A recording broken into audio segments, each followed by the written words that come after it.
Good morning. As usual, TVC has a finger on the pulse, and if it's trending, then we are definitely going to be talking about it. In our first story, yesterday, a viral video circulated on social media capturing a livid Nnamdi Kanu, the leader of the indigenous people of Biafra. Now, the heated outburst followed Justice Binta Nyako's decision on Monday, February 10th, to indefinitely adjourn his trial after Kanu insisted she could not preside over his case. Let's take a look at this short clip. It's a federal gazetted law of Nigeria that says here that the chief judge of Nigeria cannot tell Binta Nyako what to do. It's here. It's your law. Just obey it. That is why I do what I do. I agitate for Biafra. I agitate for Biafra, my right to agitate. My right. Kanu had earlier filed a petition against Justice Nyako, and he accused her of judicial misconduct and demanded that the case be transferred to the Southeast. As usual, I am extremely curious to know what the people are thinking. Let's take a look at social media. Nedu tweeted, "Mazi Nnamdi Kanu is a victim of Nigeria's criminal justice system. Even judges don't know the laws of Nigeria. He needs to be released over this charade of judicial rascality." Olusegun says, "The fact remains that you might not like Mazi, but everything he's saying is the truth." T Oracle says, "A lack of knowledge of the law, even from the so-called SAN." Damoxy tweeted, "He's going to rot in detention.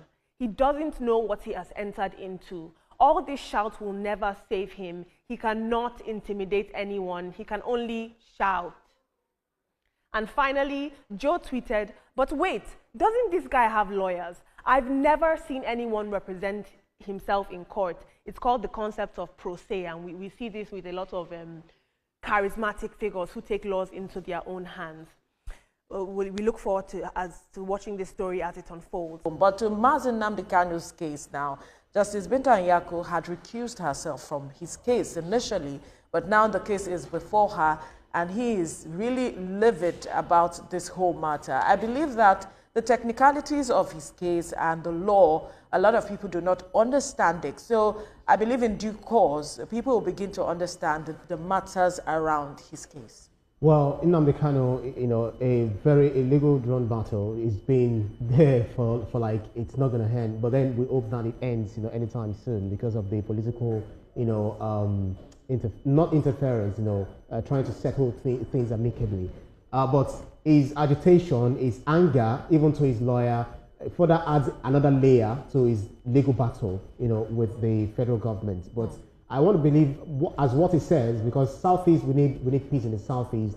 He is fighting their cause, according to him, that if he is released, well, is it 1 minute or he said 2 minutes? 2 minutes. Yeah, he said 2 minutes. The Southeast will return to what it used to be, the glorious Southeast. So we just hope that they find a middle ground and resolve this issue so that Nnamdi Kanu can go back to his family and his people. I'm a staunch believer that when you want to raise a point or advocate for yourself, anger really takes away from your point. So people are not focusing on what Nnamdi Kanu is saying, but the way in which he's saying it detracts from his point. But that's typical of an activist. You don't expect an activist to speak, quietly. But touching or tapping your lawyer to say, "I'm talking," don't say, that was wrong. From my perspective, that was wrong. You should be able to hold yourself, to just manage your anger, your emotions, whatever the case. But for me, that was wrong. That's right.